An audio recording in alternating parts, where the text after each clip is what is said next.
que c'est normal de ne plus avoir envie? Est-ce que c'est normal que mon corps ne réagisse plus comme avant?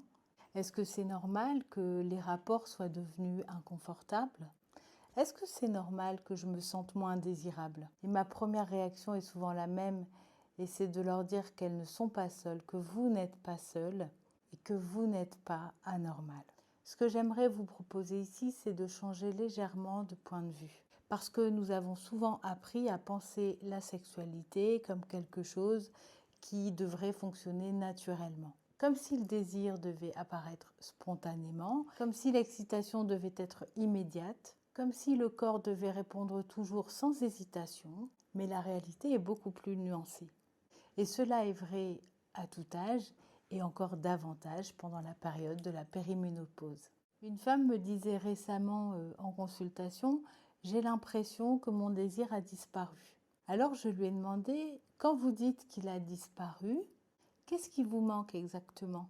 Et là, elle est restée quelques instants silencieuse. Puis elle m'a répondu « Ce qui me manque, c'est de ressentir cet élan spontané que j'avais avant ». Et cette nuance est essentielle parce que ce n'est pas tant le désir qui disparaît, c'est plutôt sa manière de se manifester qui peut se modifier et se transformer. Pendant longtemps, on a imaginé que le désir fonctionnait toujours de la même manière. Une envie apparaît, le corps suit, puis vient l'excitation. Or, aujourd'hui, la recherche en sexologie nous montre que ce n'est pas si simple. La sexologue Rosemarie Basson a notamment proposé un modèle qui correspond à ce que beaucoup de femmes vivent. Le désir ne précède pas toujours l'intimité.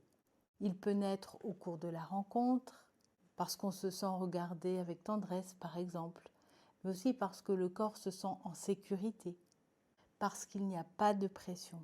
Et là, le corps peut retrouver une disponibilité intérieure.